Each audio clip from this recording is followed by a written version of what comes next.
This interview is being recorded. My name is Paul Maliri and this is X-Job Downloaded. And today I'm interviewing Graham Roberts. Now, Graham is a former member of the Welsh Guards and now is a teacher with children with special needs. Good evening to you, sir. Good evening, sir. How are you? I'm very well, thank you. Thank you so much for taking part in this interview. Your story is absolutely amazing, and I've read your notes that you sent me. But can you tell me where it all began for you and how you came to be a member of the Welsh Guards?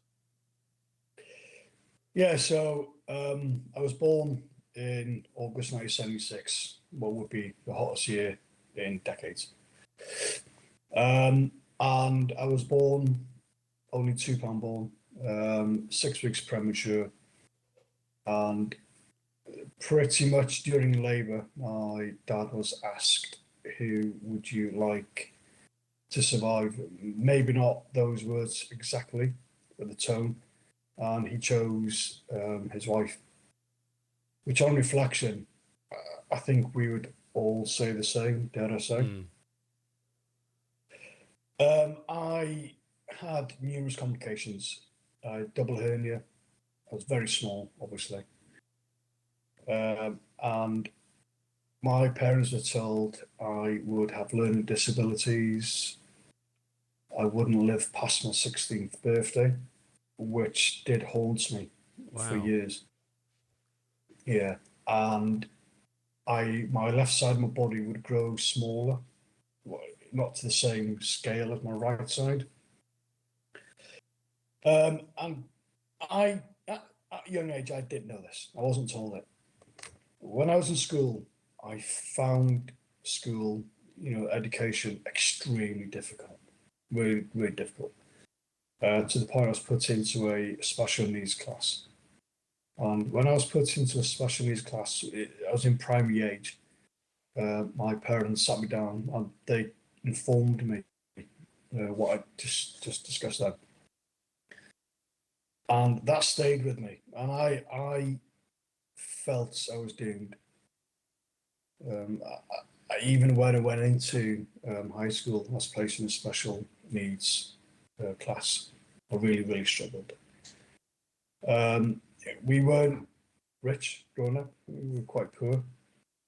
In fact, I remember wearing second-hand trousers for school and Pan Am trainers. And of course, teenagers, they pick up on this, and I got bullied. And I think that's where I started to build my resilience, I guess. Having said that, I did hide, so I wasn't leaving the school gates at the same time, 3:30.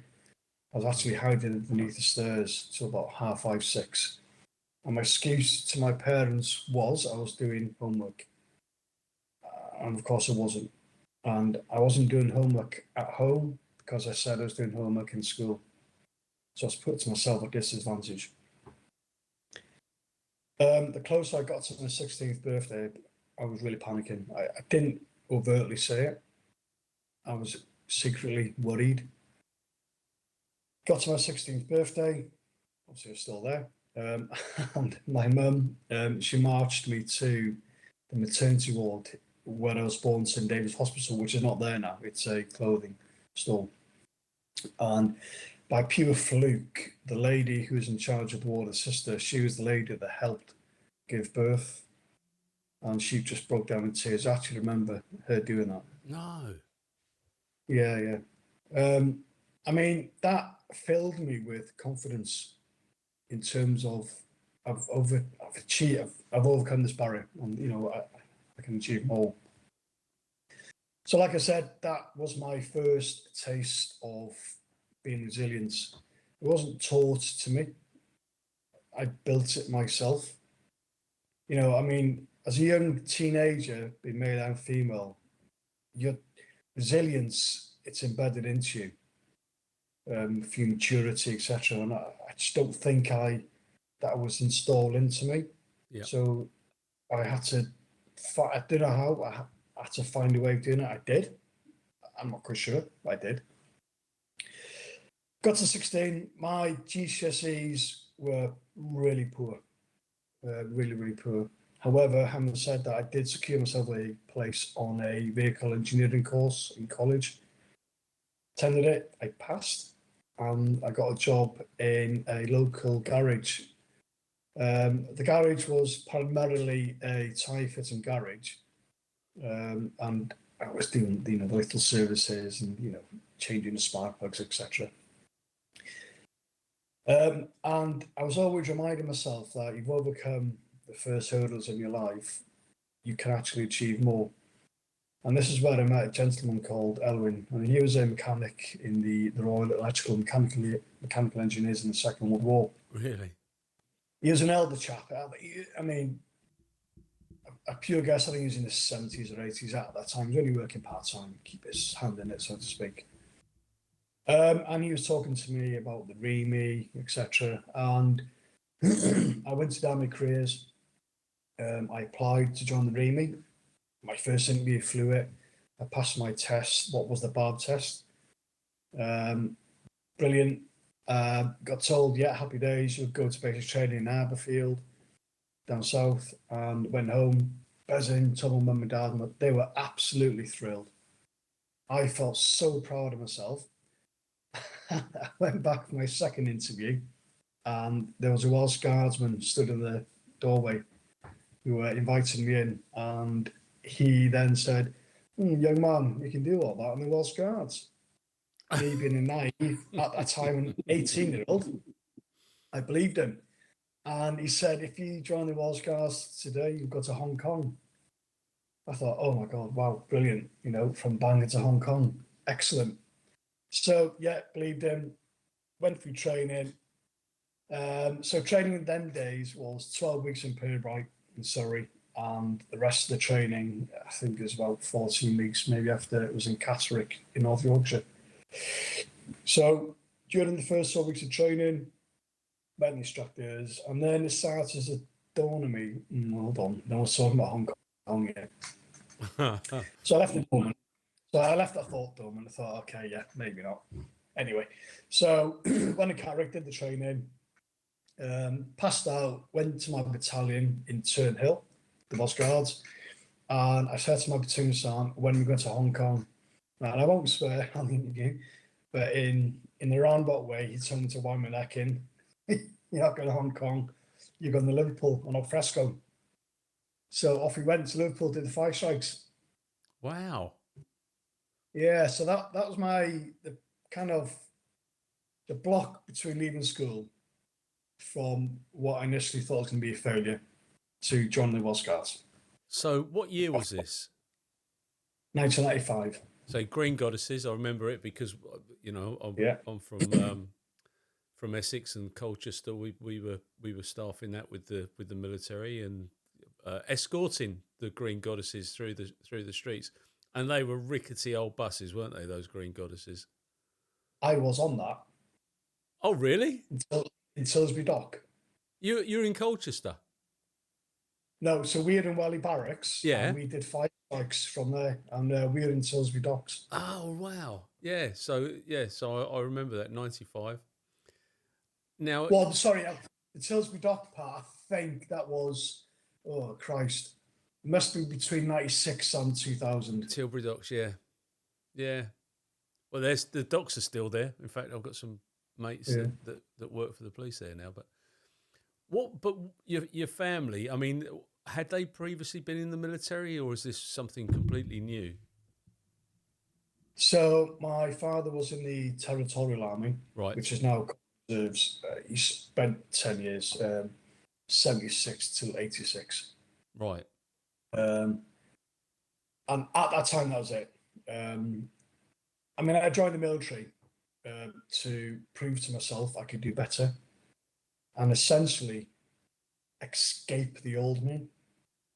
Yep. Yeah, I wanted to build a new me. Yeah, no, I get that.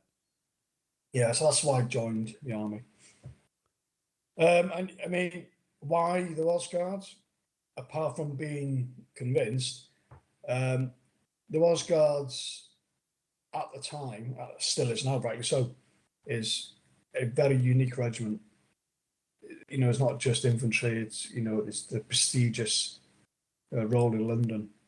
Yeah. And being a young man from Bangor, North Wales, that appealed to me, the London life. Had you been to London before?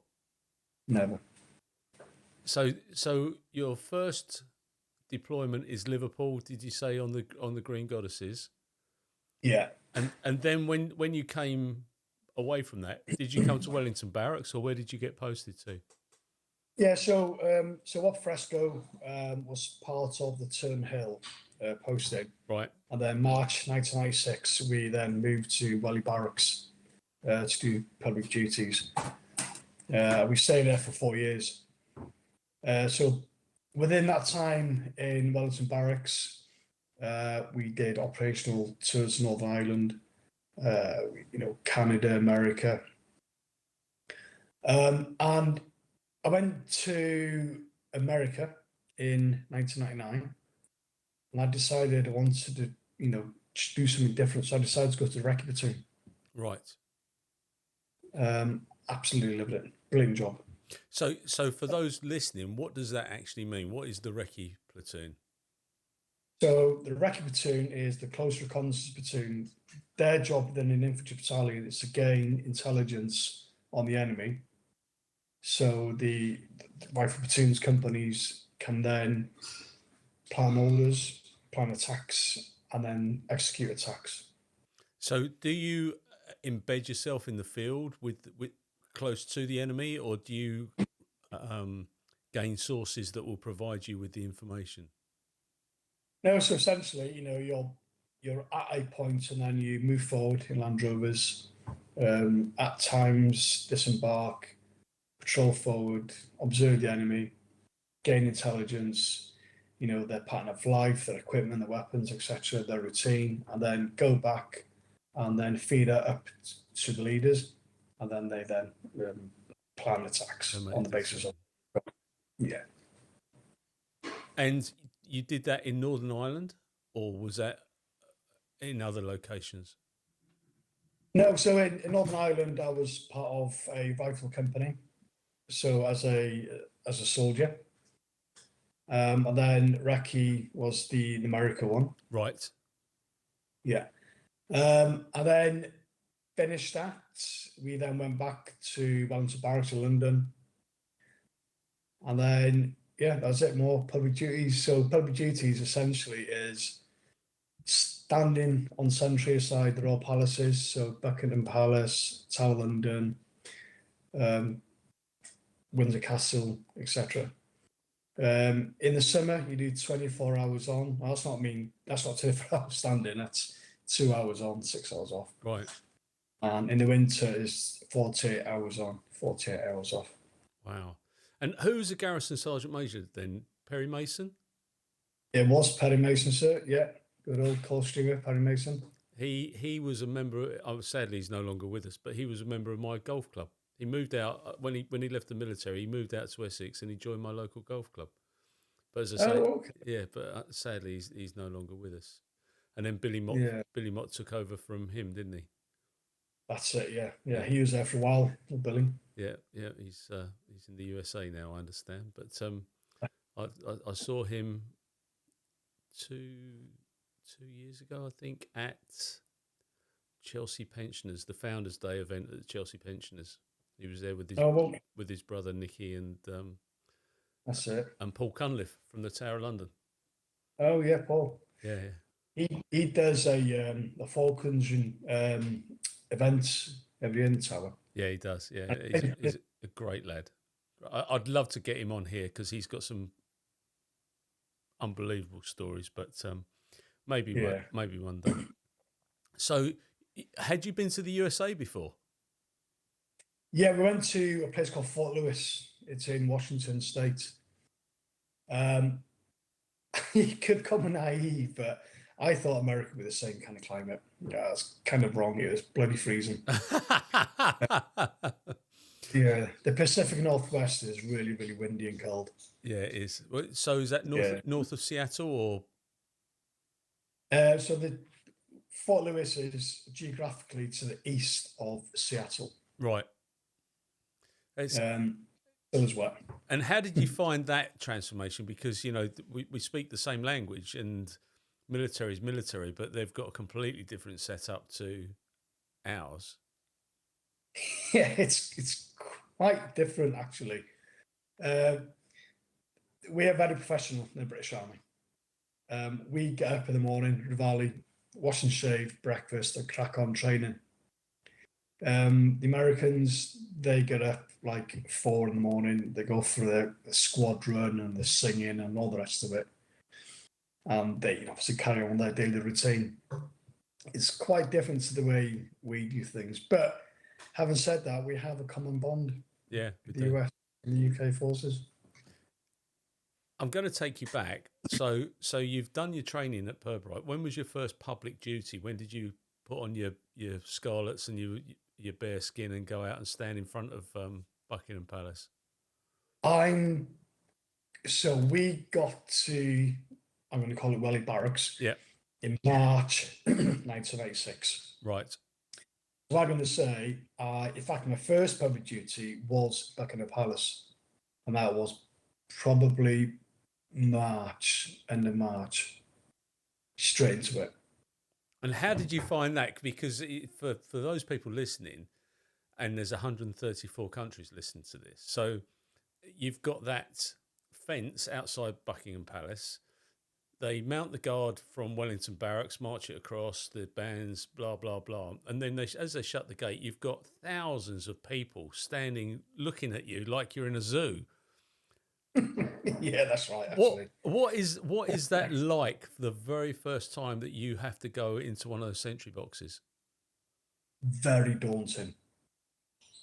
Very nervous. You got the eyes of the military on you because you're new to it. You got the eyes of the world onto you.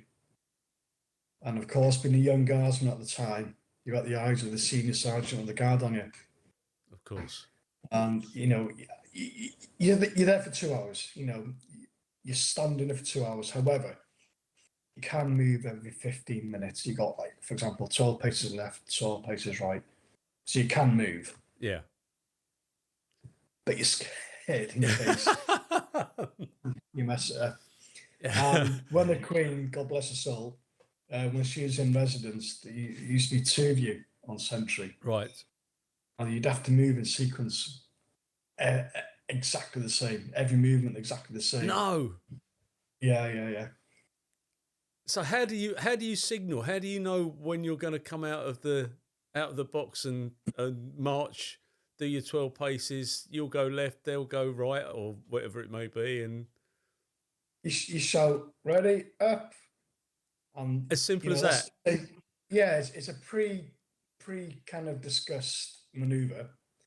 And when you want to finish the patrol, you use a signal of your fingers. Like one finger means go back to where you are. I can't remember the rest. I think 2 fingers will stop and salute. But one of the important ones was using the hand, the 5 fingers, to actually stop as a royal salute. Remember, the royal family's coming. Oh, wow. And what was that like the first time you saw a senior royal? I mean, any royal, I'm in awe of them, and I'm a sad git when it comes to the royal family. I still believe in the sanctity of the royal family. But what was that like the first time that you saw the late Queen? That's quite funny, actually. The first time I seen her was at Windsor Castle, and she nearly ran me over. Oh, really?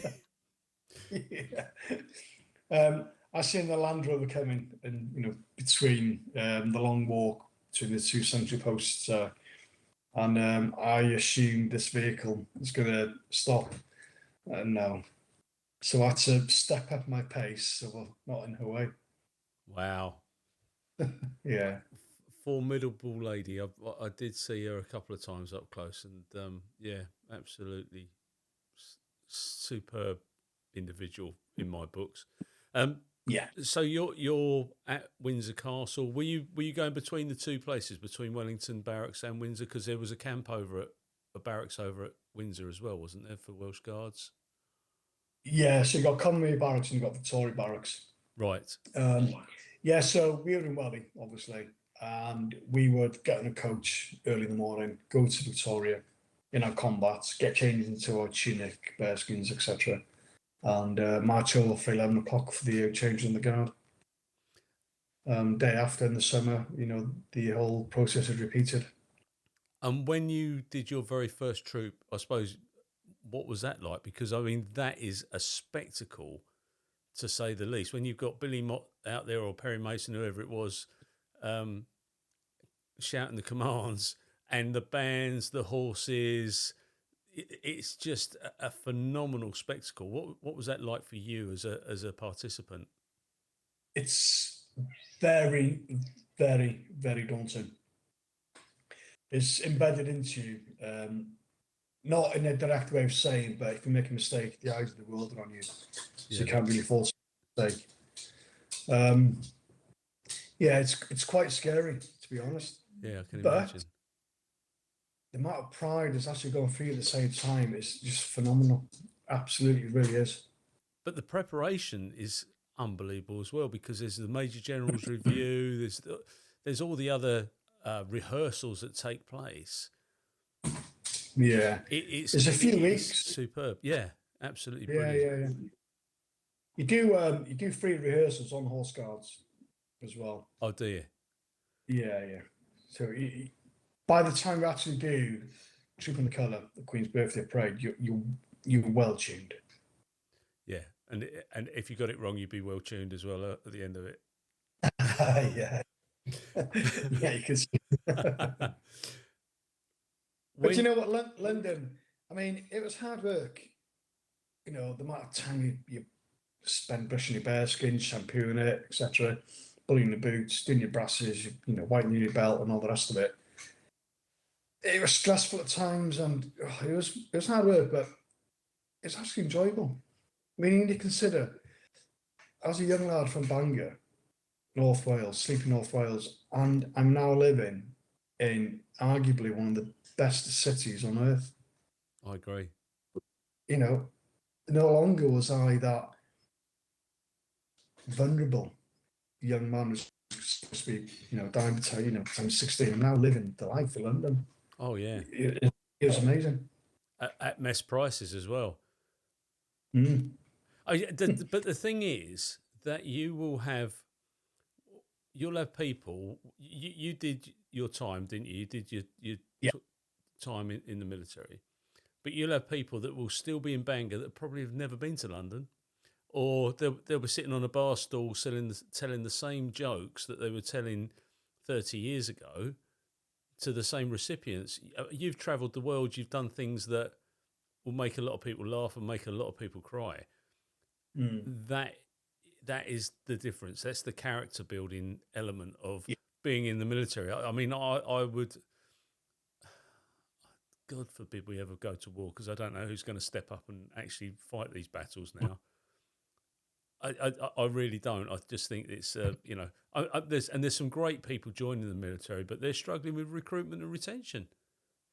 Yeah, and you can understand why, because it's about valuing the people that you work with, and I'm not sure that they are always valued. I mean, the military have always had to make do with stuff. They haven't always had the best equipment. They haven't had the poshest. I mean, the Land Rovers work, thank God, but it's sometimes it's a struggle, and I don't think people realise that.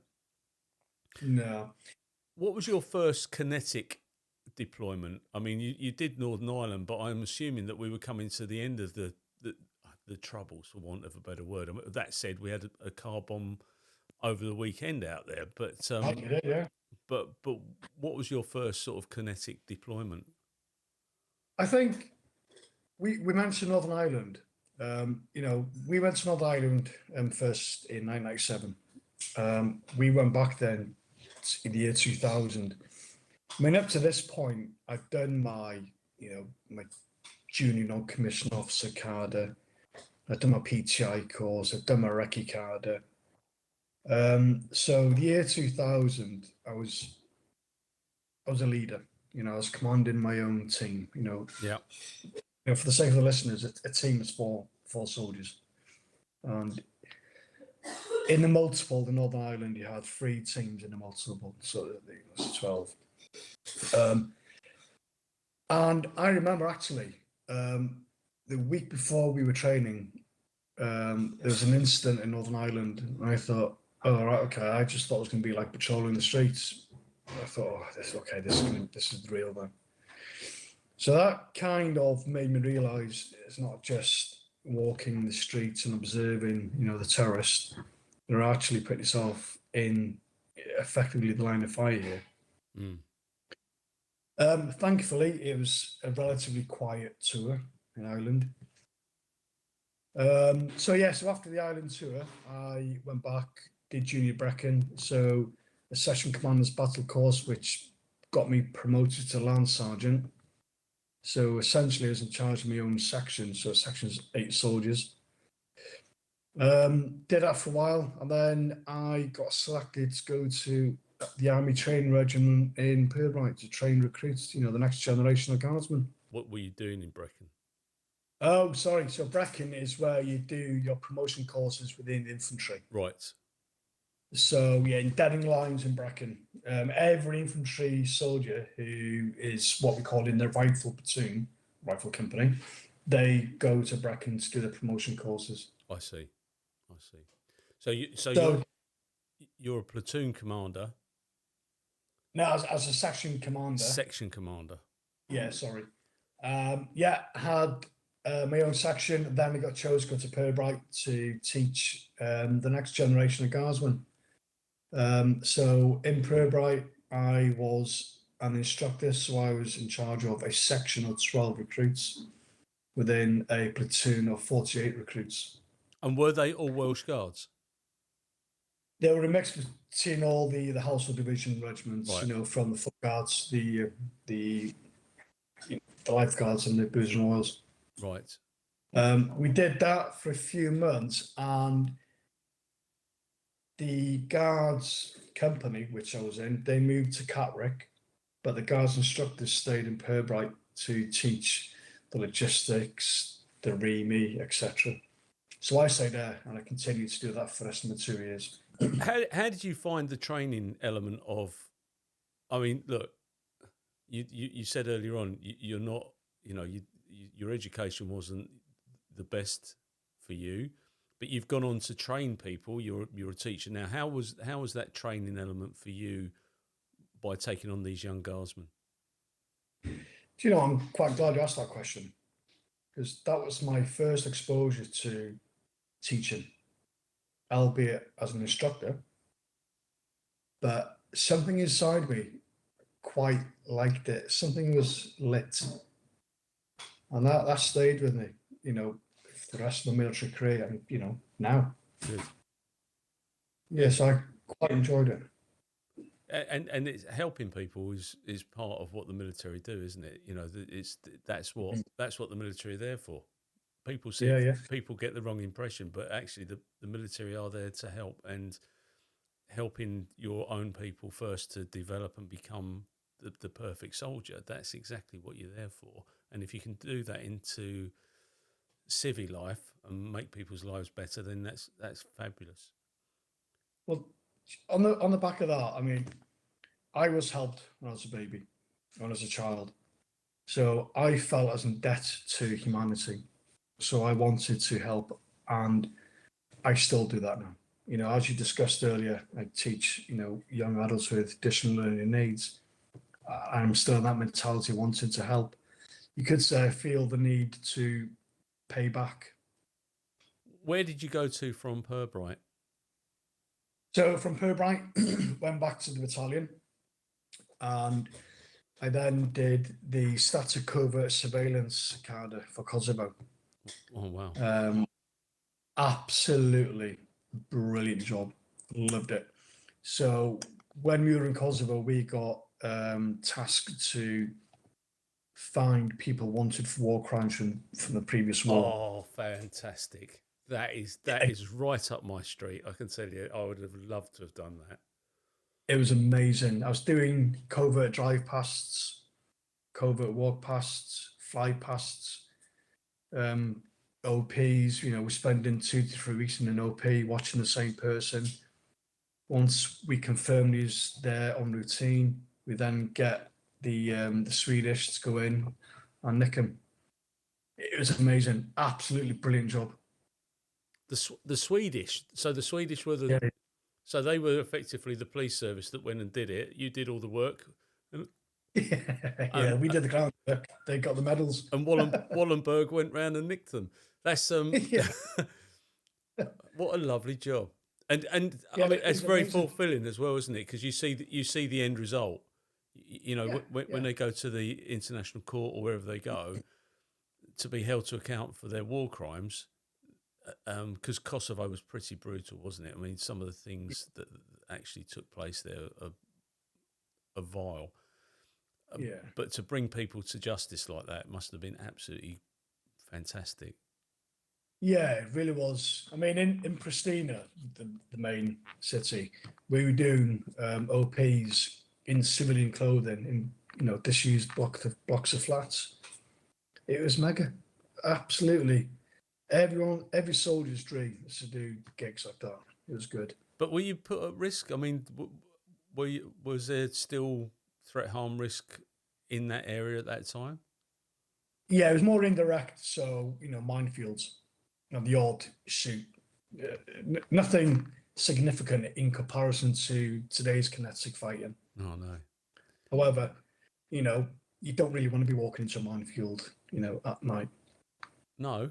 I mean, that goes without saying. To be honest with you, mate. I mean, I know I was a copper, but even I wouldn't go and put my size 10s through that. But so how long were you out in Kosovo for? So I was there for 5 months, so a month short, because I got selected to do my next promotion, which is the platoon sergeant's battle course down in Brecon again. Right. So the first time I went to Brecon was to juniors, which was bloody cold. Did it in the winter. Sorry, in the summer. And then seniors, I did it in the winter, in January 2007. Although it was cold, I actually enjoyed seniors more because I learned more. Right. Rather than just getting beasted about the hills just for the sake of it. But seniors actually learned quite a bit. Treated more like an adult. Yeah, you are, because essentially you are the adult of the platoon. You're the platoon sergeant. You're the model. How you conduct yourself is how your soldiers conduct themselves. Yeah, and how does the rank? Because you have sergeant, lance sergeant, or how does it work in the Welsh Guards? You have Guardsman, which is the equivalent of a private soldier. Yeah. Then you have lance corporal. Yeah. Then you have lance sergeant, which is the equivalent of a corporal. Right. And then the remainder is, the same. So sergeant, colour sergeant, Cymsa major, RQMS, TQMS, then regiment sergeant major. Right. And the prestige as you go up in the regiment is quite considerable, isn't it? I mean, I think on reflection, during Queen's Guards, we called it then, responsibility, it's quite a lot. You're calling out the words of command on Queen's Guard, in Buckingham Palace forecourt. Yeah. Where all the tourists are watching you. And the responsibility is vast. If you make a mistake, it's you who, potentially is going to look silly or be all over YouTube, etc., social media. Certainly now, yeah. Yeah. Yeah. But with that, I mean, what I found personally, with the extra pressure of leadership, it reminded me that I've come a long way from where I actually started off my life. And to add to that, I got selected for Sandhurst. So how did you get selected for Sandhurst then? What was the process there? There's no process as such. It's just about how you conduct yourself as a senior non-commissioned officer, as a soldier, as a person. So in 2008, I was selected. I was one of four from the Welsh Guards who got selected. 3 of us passed, 1 didn't. And to be a colour sergeant in Sandhurst, you have to do a 6 weeks CARDA, and it's bloody tough physically and mentally. Yeah, I bet it Uh, is. I mean, yeah, I mean, to be honest, I mean, rightly so, because you're teaching the next generation of leaders, of officers. Yeah, Some of these young officers are going to be generals. yeah, absolutely, and they'll remember you for the rest of their lives. You know, Well, and I'm still in contact with, quite a few of my officer cadets. really. Oh, yeah. For Yeah, those people listening, Sandhurst is the officers' academy, basically, isn't it? It's the academy where mm, officers, but not only British officers, but officers from all over the world will come there to be trained in our methods, and that just shows how well regarded that institution is held across the globe. yeah, Because you'll get Saudi, Brunei, you'll get everybody will go there. All the best of the best will go there and be trained by people like you. yeah. Americans, Canadians, dare to say now, Ukrainians potentially. Yeah, Not quite sure. But anywhere there's British interest or um, relationships, within countries that that yeah. they tend to. One of my cadets actually was the Prince of Liechtenstein. Oh, really? Yeah, he is my platoon. Wow. A lovely chap, lovely chap. What was that like, though? I mean, you've gone from a normal mess to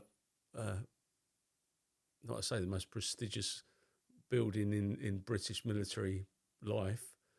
What was that like for you? The boy from There's no other word. the boy from Bangor. There's no other word to describe it, but amazing. Yeah, I've achieved it. I was destined to fail. And here I am in the top 5% of the non-commissioned officers in the British Army. that's phenomenal, isn't it? Yeah, I could not have felt any prouder and taller.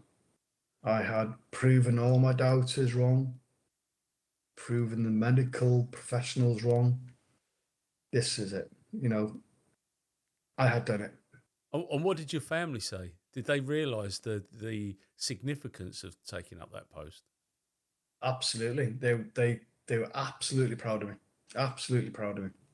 Yeah, so would I Yeah. be, mate. Yeah, But yeah, so 2 years Sandhurst, and we had two children there, a wife at the time, two boys. Went back to the battalion. This time they were posted in Aldershot. right. And we're getting ready for Kenya. So in 2010, Kenya. What's that like? Had you been to Kenya before? Because there's a big relationship. There's a lot of training goes on out there. Yeah. Yeah. So Kenya was my kind of stumbling block.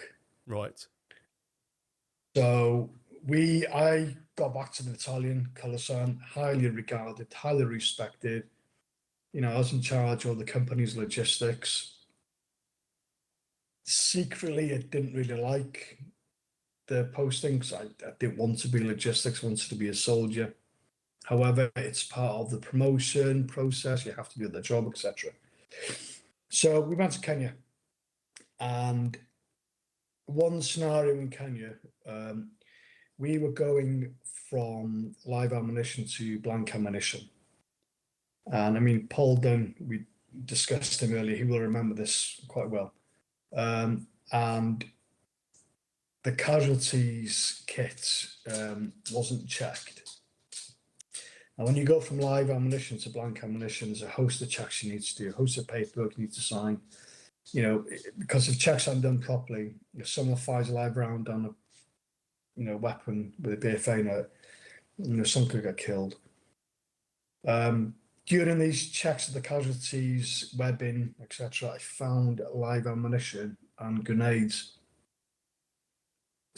Yeah, so if I was to say I found this, bear in mind the company have already gone to do blank firing, the company's name would be in dirt. A lot of people would have been in trouble. Yeah.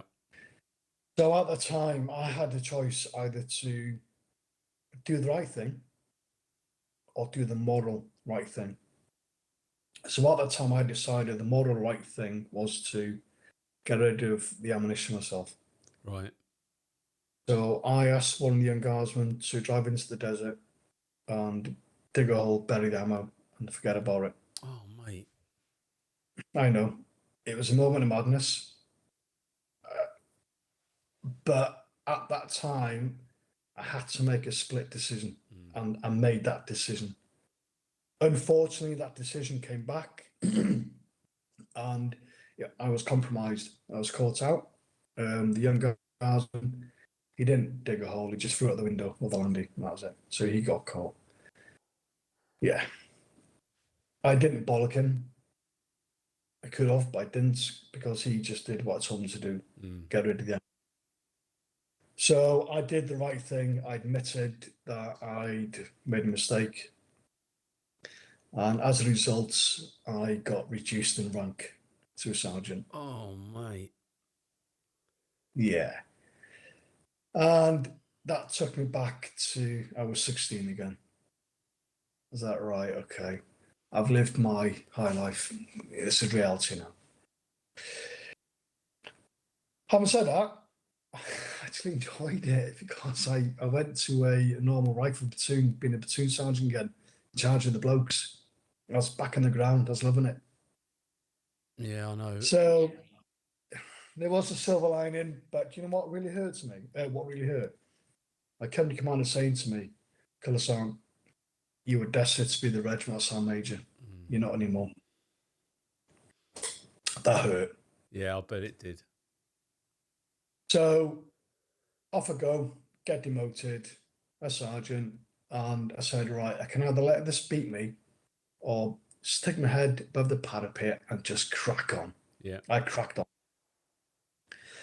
A new command officer took over and I got re-promoted. Back Colour Sergeant, went to the Prince of Wales Company and we did Afghan training and we deployed to Afghan. Right. Loving it, absolutely mega tour off Eric 16 in 2012. In charge of the company's logistics and green zone in a patrol base. And we had to dispose of all our waste ourselves. And I said to one young guardsman to burn the rubbish. And I said, use diesel, use that jerry can, go in the quad, burn. Boom. Honest to God, turn me back 10 minutes. And then I remember hearing this. He used petrol. He blew himself up. No. It was a hell of a state. Eyelids and fingers everywhere. Oh no. Oh, I'm sorry. God. I'm sorry. I'm laughing, but it's just. Oh, no, you couldn't write it. Me giving young guardsmen tasks. I was being quite clear what I wanted to do. So he got medevaced by the Americans back to Bastion, back to the UK. No. Anyway, the tour carried on. A few kinetic operations, and then Herrick finished back to the UK. And being bussed really hurt me a lot. My self-esteem, my confidence went down. You wouldn't see it from the outside, but I was really sore. I was really hurting. And I thought I could not regain. That was my vision at the time. So I decided to leave the Welsh Guards. I left the army. So I decided to go into close protection. How long had you served at this point? So I served 20 years in the Welsh Guards. So you're 2 years shy of your full pension. Yeah. That's a hell of a deep breath you must have taken at that point, mate, to sign off. Yeah. I got my full pension. Right. Because that made me qualify after 18 years. Right. Okay. So I had my pension, so that was in the bag. And I just really couldn't see myself carrying on in the Welsh Guards. I wanted to be commissioned. I wanted, late entry officer jobs. I just think Kenya really, really damaged me. It really hurt. So, like I said, I left the Welsh Guards and I went down to Hereford, did 6 weeks CP. Oh my God, amazing. And that is where my confidence rebuilt. I was me again. And I left Hereford with a distinction and a guaranteed job in the Middle East. Fantastic. And off I went. I went to Iraq as a close protection operator. And what was that like? I mean, you've given back your rifle with one hand and taken the rifle with another. But what was that like? Not having the DPM and the support of the British Army with you when you're deployed. I didn't really consider that. I was surrounded by like-minded blokes, British, East European lads and South Africans, all of the same caliber, without sounding arrogant. We did our job. We look after the client well. At the time, my clients were primarily Russian. We gym, it was good, amazing. And was there ever? Sorry, it wasn't enough. I did enjoy it. I spent 2 years there. And after the first few months, I got promoted to project manager. So essentially, it's looking after 100 people, blokes, and 30 odd vehicles. Wow. But to me, psychologically, I was that CQMS again. Yeah. And that Kenya thing was haunting me. I did enjoy Iraq. The money was great. The rotations were brilliant. 8 weeks away, 4 weeks at home. It was mega, But like I said, I just wanted more. I proved to myself this far in life, if you push yourself, you can actually achieve great things. Yeah. I did it in the military. I did Sandhurst, all the promotion courses.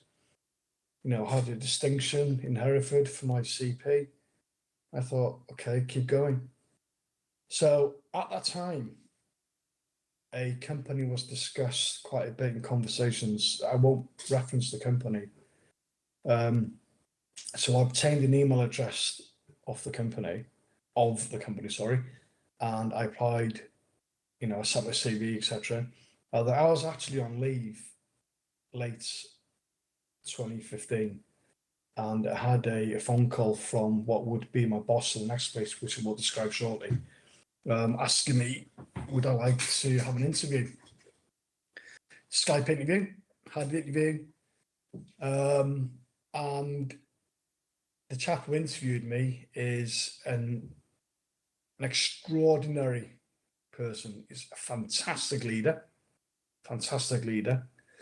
ex-colonel in the Parachute Regiment. And he made reference to the picture I got behind me. So for the listeners, it's my Sandhurst survivors picture. So essentially, if you do 2 years in Sandhurst being a good boy and you don't get returned to your unit, you get this picture. Fantastic. And he made reference to that, and that kind of proved to him that I had the caliber he wanted. I was the kind of person he wanted on his team. Yeah. So he went on to the details of the job, and he informed me the job was in Syria. Right. So back in 2015, Syria was dominating all the news networks. Yeah. And I took a gulp. I thought, oh, okay. He informed me that, we'd be mentoring local forces against the fights, against the enemy. And he then informed me the pay packet, and it was £18,600 a month. Wow, tax-free. Yeah. So I kind of forgot about all the worries. Wow. Yeah. So conversation went on, asked about more information, he told me more information, informed me that we'll be staying in a place which I will call for this, called S17. and we would be nurturing local forces against an enemy called, which I'll call the Black Front. So interview done, got invited to London to do some training. So I remember rocking up to the office. I pressed the buzzer on the door, and I said who I was and went upstairs. And this building was just a normal building in London, which I won't discuss where. Walked up the stairs, and there's military pictures, military plaques. I walked into the ops room, and there's maps of Syria, there's discussions, there's models on the table. I thought, oh my God, this is absolutely real. This is the stuff. Yeah.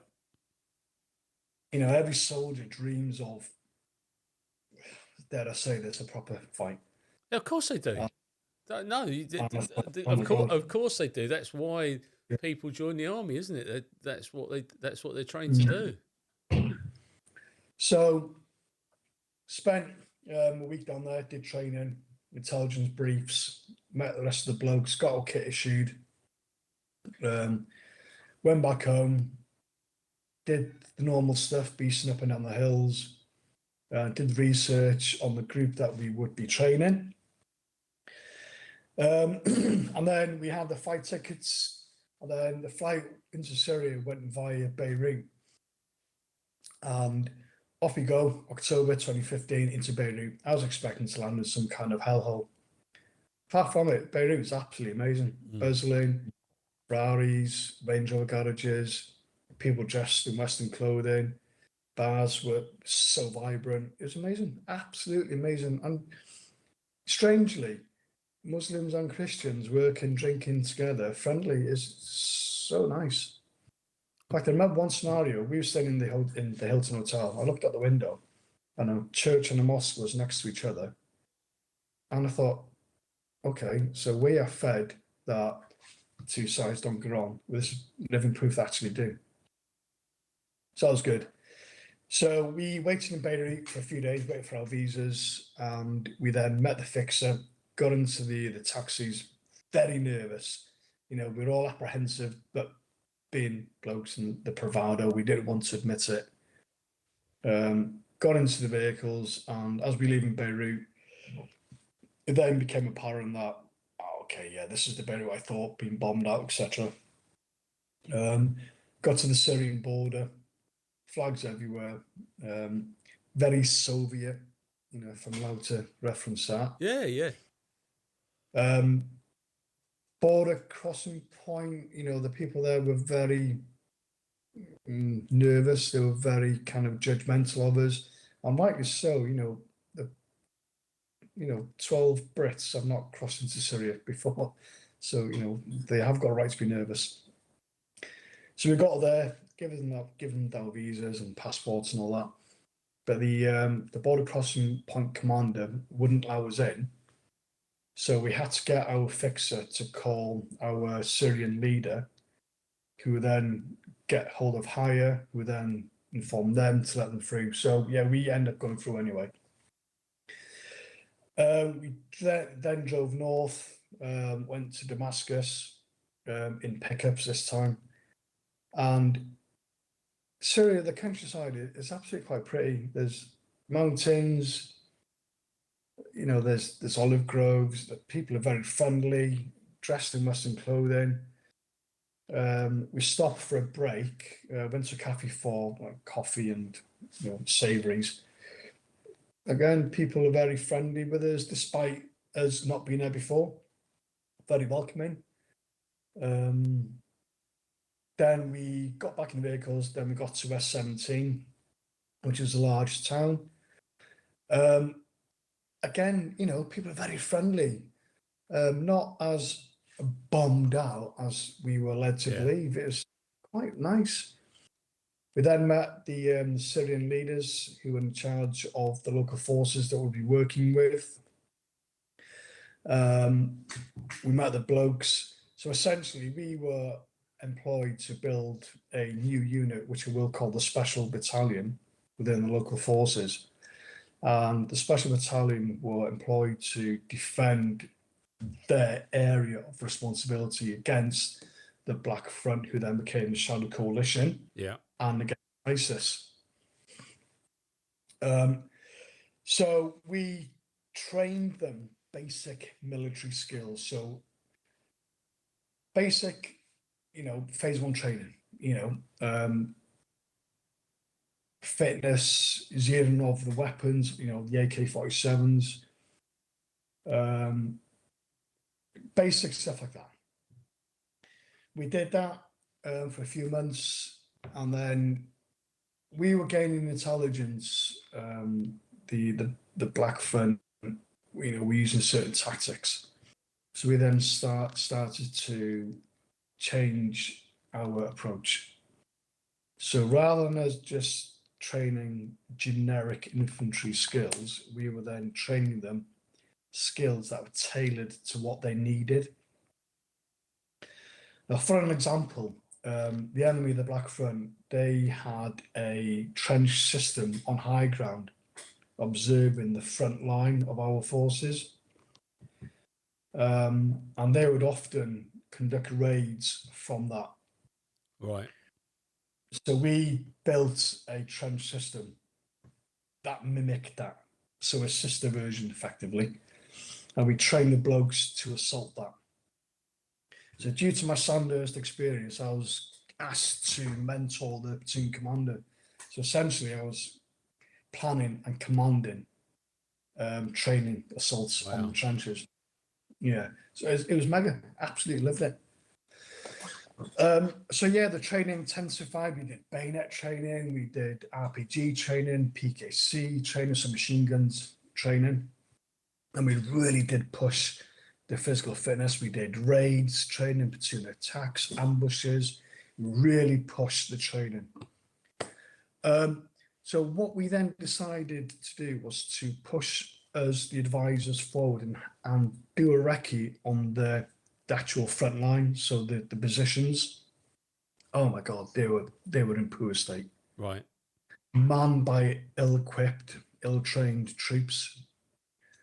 The sentry positions, for example, they were not fit for what they were designed for. The tanks, they weren't facing the right way. It was diabolical. So our boss came up with a plan of how to make this better. So as we were training our special battalion, we were also training the front positions as well. And this is where it changed. I mean, the plan was to go to Syria and train basic military skills.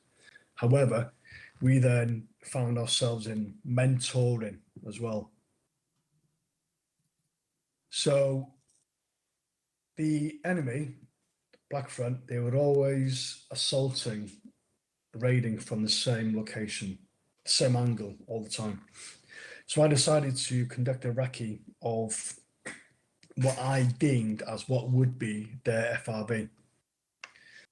So we went forward, myself, 2 of the Brits and 4 Syrians, to do a recce of a small building. As I moved forward, I seen a figure lean through a corner of a building. It was only 15 meters away. I mean, I was shocked to see him. He was as shocked as me. And I remember exactly what he's wearing. He's wearing MC Hammer trousers, digicam dish dash, chest rig, and schmag, the long barreled weapon. He disappeared and he came back up again. And this time he raised his weapon. I was quicker. So what happened next was an almighty firefight. So we then extracted back 3 olive trees to the ERV, so the emergency rendezvous. Go back in the vehicles and we extracted, go back to our base. Adrenaline has a weird way of leaving your body. And that night, always be quite crude. I had bad diarrhea because I was coming down. So that angle was becoming to be a bit of a menace. So what I wanted to do was get the guys for anti-personnel mines there. No, that wasn't going to work. So I decided to do a recce into a re-entrant where the enemy was approaching from. So I went down re-entrant and the enemy see me, they engaged me. And when you're getting shot at, if you get shot at from a good few meters away, you hear a crack and a thump. But when you hear a whistle, it's within 2 to 3 feet. And I was hearing that. So I got my belt buckle, got behind olive trees. And then the blokes behind me in the FRB stroke fire support, they were engaging as well. So I got the enemy firing at me from that direction and the fire support firing over me toward the enemy direction. So I was completely goosed.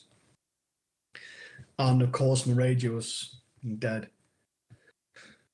I was like, oh my God, I can't stay here because I'm going to get killed in a second. So I had an out of body experience. So I decided to just get up and run. AK my right hand. I just waved the hell out my left hand, hoping someone would see me. The blokes see me, Mr. Robbo, Mr. Robbo. So they stopped firing. I got behind them. They then kept engaging.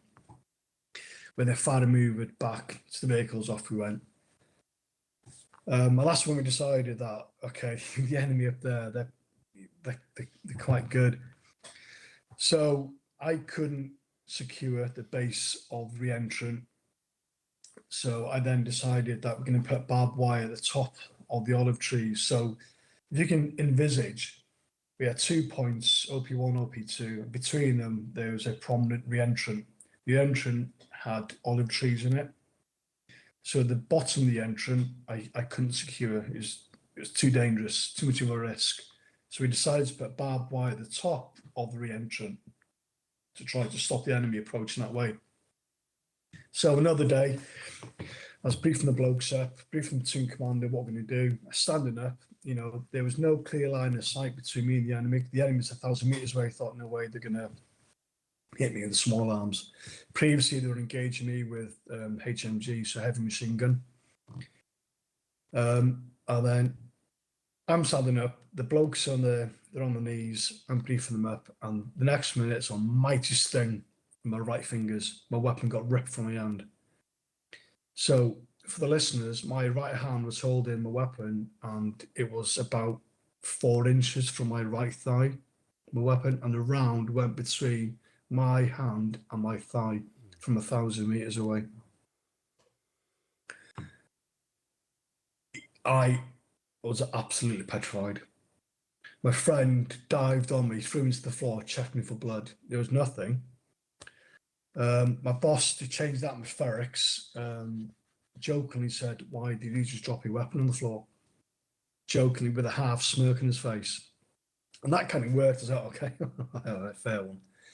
Anyway, got up, dusted myself off, and carried on briefing the blokes because I didn't want the lads to see me vulnerable. Didn't want them to see me modelling being scared because they would mimic that and they would be scared. So I needed to be the leader.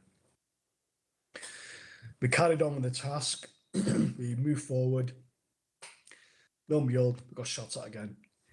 And this time, this is when I gave up. So I was lying down in the prone. There's a lad to my right, my other friend to his right, and again we got shot at. And as I described earlier, it wasn't the cracking of thump I could hear, it was the whistle again, and the ground to my left was getting kicked up. The lad to my right got shot in his hand, quite a significant injury. So as we were getting shot at, we were giving him first aid. So we put a tourniquet on him and a dressing. I lay there and I could feel the rounds literally going past me. And I just gave up. I just said goodbye to my kids. I just lay there waiting to die. I literally had nothing in me, nothing left at all. So I thought, this is me, this is my day. The enemy point got hit with artillery. There was a bit of a lull in the firing, and then decided to get up. So we ran, we scarpered, And pure my luck, the ground then started getting rattled by rounds again. Anyway, we got back to cover. And how the hell I got out there, I honestly do not know. I must have some kind of guardian angel. Another day, so we then decided that we could not put the defences up to the best of our ability, so we needed to assault that trench system. So the trench system that we were practicing on, now is the day that we need to assault it. Wow. So here we go. We then planned an attack, and we got to the fight spot location, and again we were engaged. So we had a fight, and the bloke next to me, his head just dropped, hit the dirt. So I shouted over to him, "Oi, oi, get up, get up!" But absolutely nothing. So I called over to him, checked him. There's a little tiny bullet hole above his collarbone. And people, when they watch films, they assume a bullet hole is going to be massive. No, it's not. It's a tiny hole. And I tried to look for an exit wound. I couldn't find one at all. So anyway, he was unresponsive. We were getting shots at. So I decided I had to pick him up. So I put him in some kind of fireman's lift. Picked him up, ran, got into the pickup, threw him in the pickup, off he went. And that attack didn't go in. Day after, my boss decided that I was always getting shot at, and my days were kind of getting narrow a bit. So I decided to watch the attack go in from a disused chicken factory. So I climbed up a set of ladders, watched the attack go in. And previous to this, I was teaching a lad called Mohammed how to counter ID. So you mark and avoid an ID on the way into assault. He was cocky, this guy. He always thought he knew better. And I was watching him move up a lane, and poof, there it was, grey smoke. There was literally nothing left of him. There was nothing at all. All the blokes running around like headless chickens.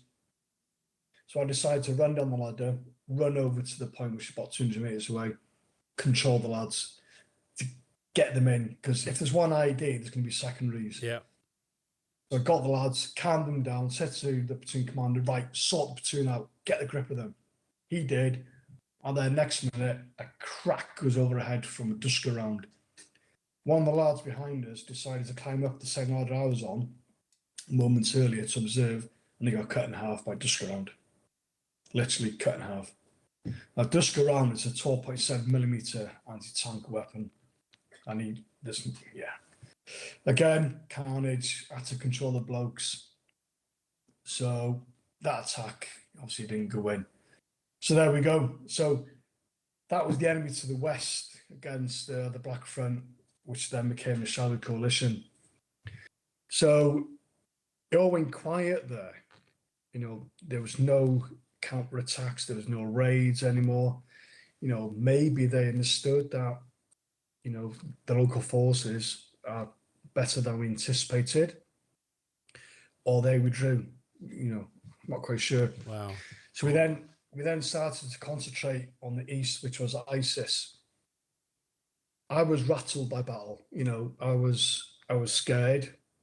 I was worried. I lived, close to death. I've experienced it. And then I was facing ISIS. I was even more scared, So we were attacking 3 points, which I'll call points 6, 7, and 8. I remember looking for set binders once, looking at an ISIS flag, and I was absolutely petrified. So I was mentoring the platoon. Point 6 was taken by the blokes. I stayed out of it because I was starting to panic myself about my own life now. Point 7 went in.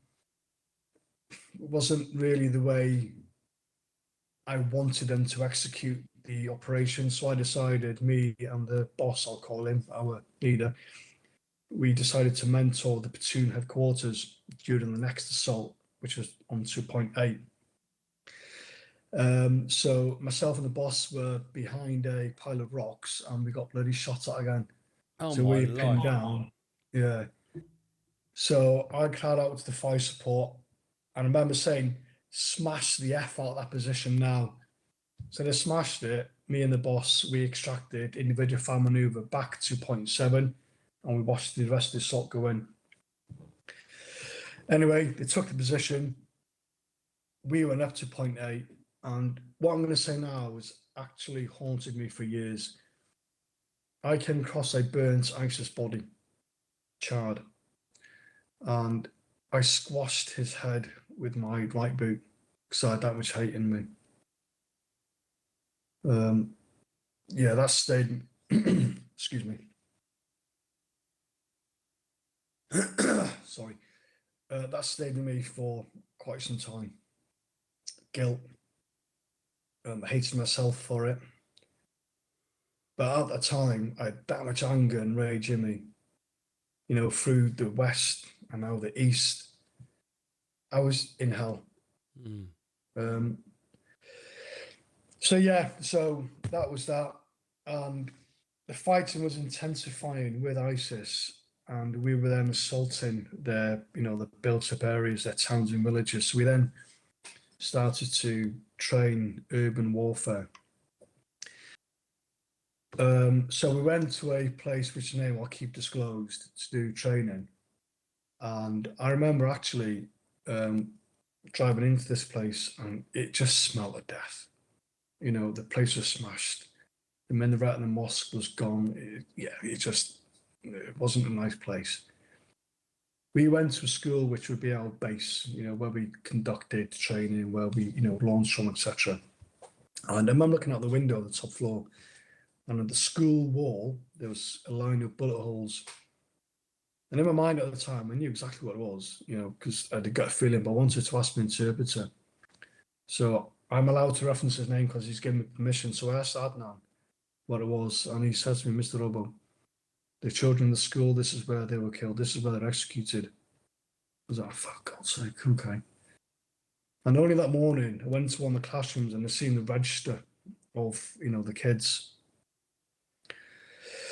So that day we did patrolling skills. So when you go firm, we do a thing called 5 and 20 meter checks. So essentially checking the area. So I went into a little room in one of the buildings just to have a little nosy, and on the floor was little grey, like ash and all the rest of it. So I asked Adnan what it was, and he described to me that's where the children and teachers were burnt, and that's their ashes. Bloody hell. I felt sick as a parrot. Absolutely felt sick. Like I said, it smelled of death because in a barn next to the school, there was more ashes, but it was, Adnan was saying, it's the adults of the village and the animals. It was just disgusting. Excuse me. That's all right. So, yeah. And during this point, my sister died of cancer. Oh, my life. So how long were you out there? 4 years, 3 months. 4 years and 3 months out in Syria? Yeah. Oh, my. I think I'm going to have to get you back on here. So when did you come back to the UK? January 19. Bloody hell. So, yeah, my sister, she had been battling cancer, which I put at the back of my mind. Because I was, at this point, it then started to dawn on me that death was following me everywhere. When I was a kid, I was supposed to die. 16, I was supposed to die. The Black Front and the Shadow Coalition tried to kill me. ISIS tried to kill me. They didn't kill me. And I thought death was stood there and he took my sister instead. I felt so guilty. Absolutely felt so guilty. It absolutely tore me in half. And previous to this, my wife at the time, so my 2 children's mum, she decided to leave me while I was in Syria. So the hell, at the time, there was just nothing going right at all. Nothing was. Every avenue in my life was, as we say in the military, piling in. It was going wrong. My life was going wrong. So we left Syria, and then I met my wife now.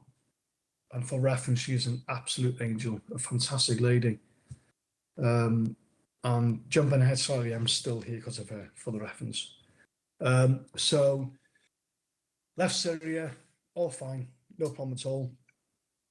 And then started to, as we all do, reflect on some of the stuff I've seen, smelt, and done. Then nightmares started creeping in. I thought, oh, for God's sake, okay, this is just normal nightmares. Never considered PTSD at the time. I remember one day I was in the garden, gardening, on my hands and knees, and I just broke down in tears. I just dropped to the floor, as in, I was on my knees anyway, but my torso, everything just dropped. I just could not stand it. I just couldn't deal with it anymore. Every night I was having nightmares, and the first nightmare I had was behind the olive tree, excuse me, when I gave up. And I was revisiting that. I felt guilty for saying goodbye to the kids. The nightmares got worse. I was detaching myself from life. I was blaming my wife for silly things. I started to drink heavily.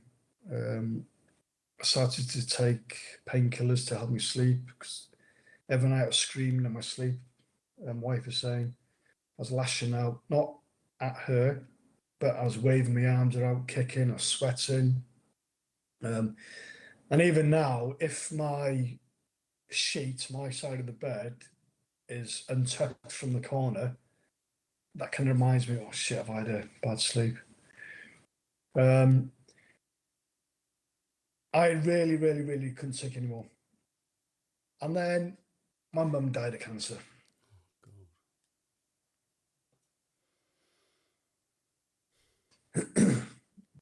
And then I started to see a face in every room I was in.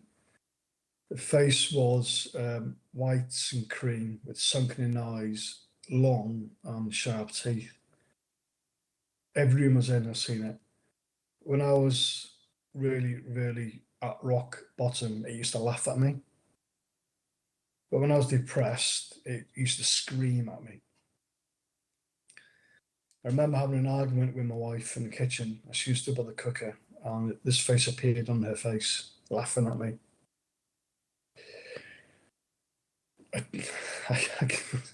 Sorry, I couldn't take any more of this. So I decided to plan to take my own life. So the hospital where I was born is no longer there, St. David's. It's now a clothing store. My plan was to go into the woods opposite the hospital, drink whiskey and hang myself.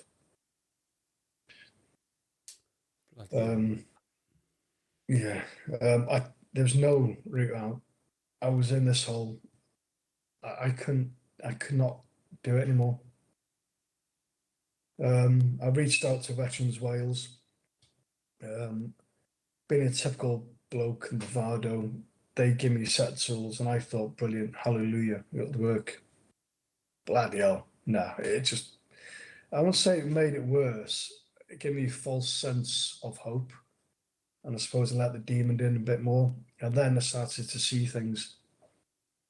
So my lad said to me he's going to go and sleep in the mate's house, and his Snapchat suggested otherwise. So I went to this wood to find him near the Manor Straits. And I was walking in these woods, and I seen that person I shot on the Rookie. His MC Hammer trousers, his Digicam dish dash, his chest rig, his shemag, and his long barrel weapon. And all it was a broken clump of ivy fallen from the tree. But I froze. I was back there. I was back in that recce. I froze again. I absolutely panicked. Burst into tears and ran out the woods, got in the car, got home, got pissed, painkillers again, and I went for the same routine. And at that time, my wife was pregnant with our daughter, and my wife had a horrendous labour, to the point, um, she ruptured a lot of blood, and I nearly lost the both of them.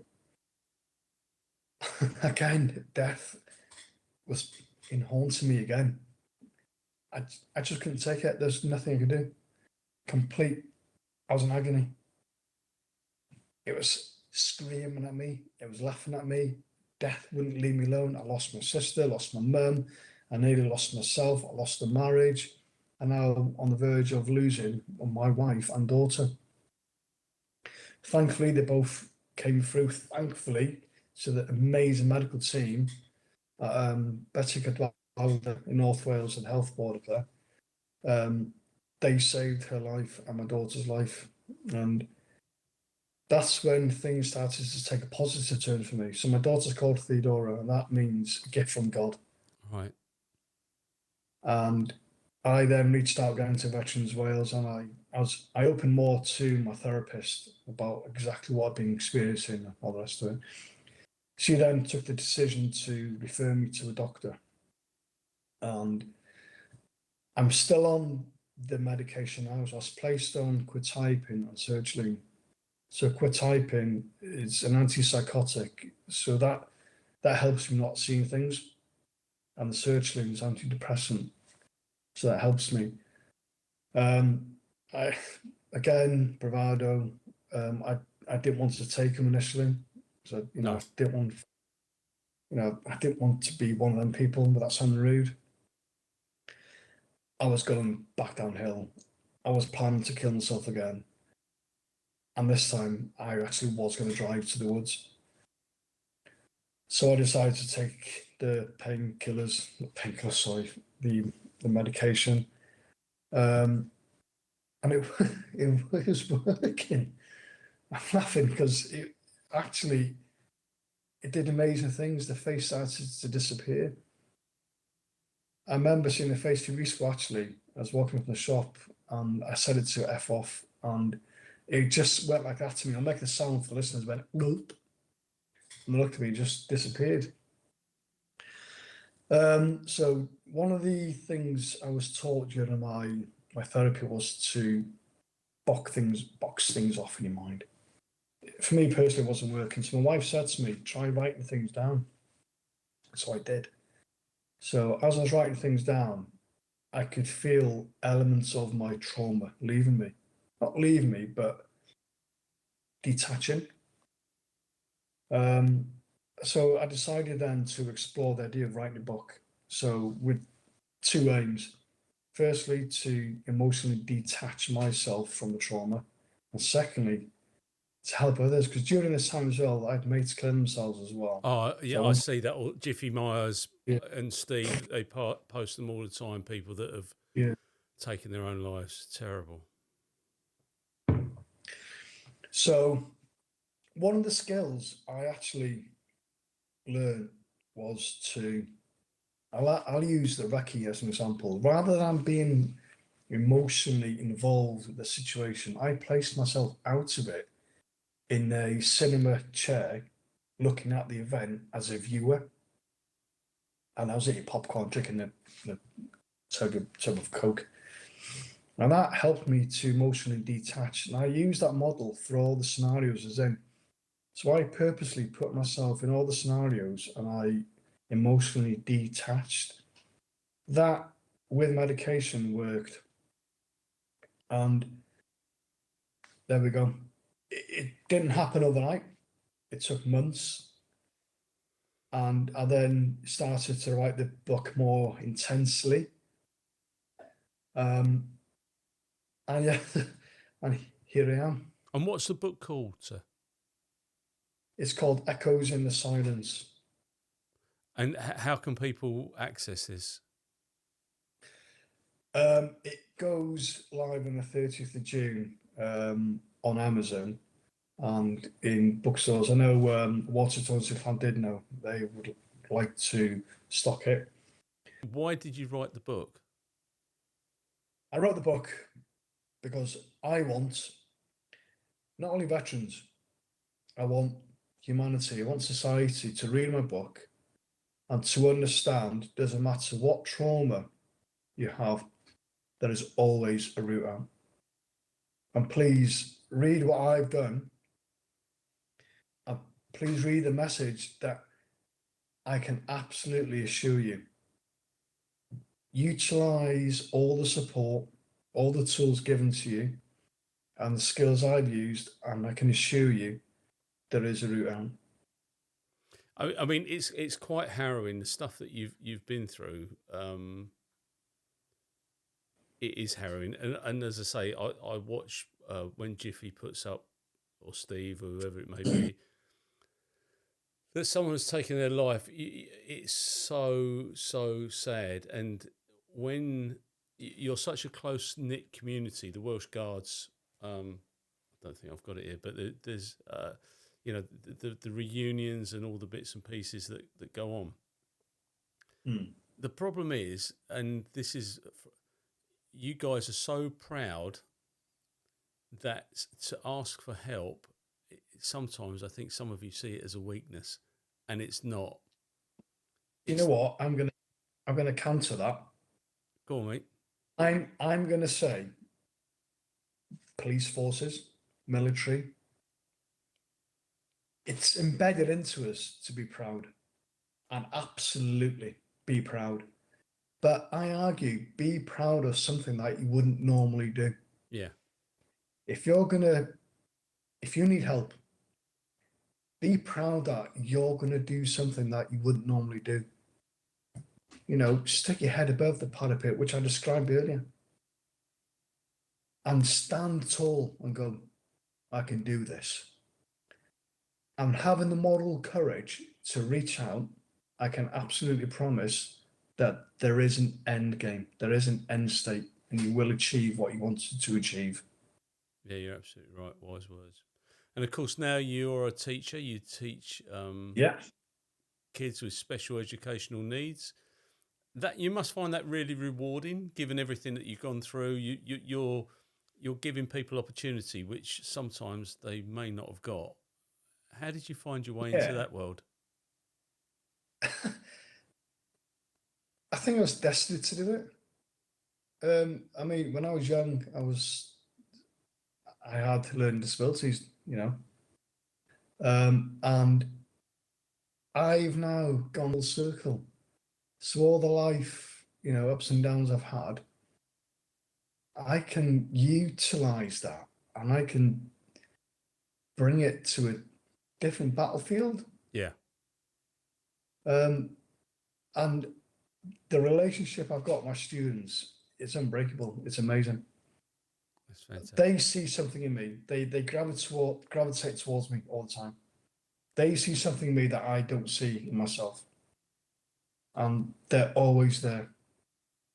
I feel like Pied Piper half the time. Well, but that's good. If you're that beacon for them, that's exactly what they need. Yeah. Well, I'm going to let you get to your evening. Thank you so much for your time. I would like to talk to you again, because I think there's 4.5 years. We've done over an hour and a half, and I think 4.5 years in that scenario, there's so much more that we can discuss. But before we conclude this interview, is there anything you'd like to add or alter or clarify? Well, thank you for giving me the time to tell my story. And I mean, fundamentally, for anyone listening out there who is struggling, please seek help. Believe me, it really does work. Help does work. Please believe me. Absolutely. Well, listen, take care of yourself, take care of your family. The phone is always on, all right? And anybody else who's listening, I'm not the panacea to everybody's problems, but I am pretty good at listening, and I'm pretty good at trying to help people. So please, anything I can do to help you, just reach out. Thank you, sir. All right, mate. God bless you and your family, and I'll speak to you very soon. And you. Okay. Bye-bye. Thank you very much. Bye-bye.